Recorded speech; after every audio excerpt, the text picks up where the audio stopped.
বাদী যুৱ ছাত্ৰ পৰিষদ মাৰ্ঘেৰিটা আঞ্চলিক সমিতিৰ উদ্যোগত ৪২তম অভিৰুচি ক্ৰীড়া দিৱস উদযাপন কৰা হৈছে।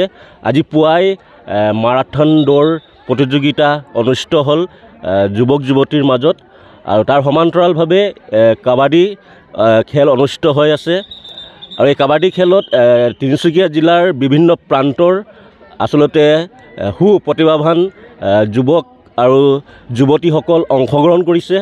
আমি অসম জাতীয়তাবাদী যুৱ ছাত্ৰ পৰিষদ আশাবাদী যে এই যি ক্ৰীড়া লগত জড়িত যিসকল উঠি অহা প্ৰজন্ম, এই প্ৰজন্মক যাতে আমি আগুৱাই লৈ যাব পাৰোঁ, আৰু এই ধৰণে যদি আমি ক্ৰীড়াসমূহ যদি অনুষ্ঠিত কৰি থাকোঁ তেতিয়াহ'লে নিশ্চয় অনাগত দিনত আমাৰ প্ৰজন্ম ক্ৰীড়াৰ প্ৰতি আসক্ত হ'ব। আৰু যি ধৰণে দেখা পাইছোঁ আজিৰ তাৰিখত যি ধৰণে মাৰাত্মক যি নিচাজাতীয় যি দ্ৰব্য, নিষিদ্ধ যি ড্ৰাগছৰ কবলত কিন্তু বহু এনে যুৱচাম ভৰি দিছে। গতিকে সেই সকলোকো যাতে আমি সৎ পথলৈ আনিব পাৰোঁ, আৰু ক্ৰীড়াৰ জৰিয়তে আচলতে এই যি গোটেই সম্পূৰ্ণ যি ব্যৱস্থাটো, এই ব্যৱস্থাটো আমি আগুৱাই লৈ যাব পাৰিম বুলি আশা কৰিছোঁ আৰু মত পোষণ কৰিছোঁ। আৰু এই ক্ষেত্ৰত আচলতে যি ধৰণে চৰকাৰে আচলতে যি ধৰণে ব্যৱস্থা গ্ৰহণ কৰিব লাগে, আজি মাৰ্ঘেৰিটাত আচলতে বহু এনে প্ৰতিভাৱান সুদক্ষ খেলুৱৈসকল আছে।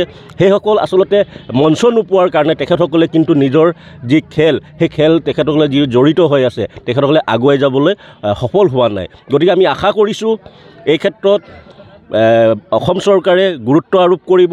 আৰু যিহেতু মাৰ্ঘেৰিটা জিলা ক্ৰীড়া সন্থাকো আমি অনুৰোধ জনাম তেখেতসকলেও যাতে এই যি আমাৰ মাৰ্ঘেৰিটা অঞ্চলৰ বিভিন্ন গ্ৰাম্য যি লগত জড়িত থকা, গ্ৰাম্য অঞ্চলত থকা বসবাস কৰা যিসকল সুদক্ষ খেলুৱৈসকল আছে তেখেতসকলক যাতে সুমঞ্চ এখন তৈয়াৰ কৰি দিয়ে, তাৰ বাবে কিন্তু আমাৰ সকলোৰে দায়িত্ব আৰু কৰণীয় আছে।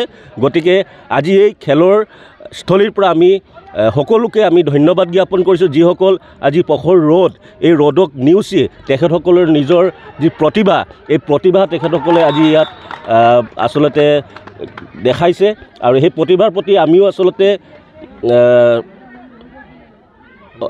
উৎফুল্লিত হৈ পৰিছোঁ। তাৰ সমান্তৰালভাৱে আমি আশা কৰিছোঁ হ'বলগীয়া যিসমূহ খেল সুন্দৰভাৱে অনুষ্ঠিত হ'ব।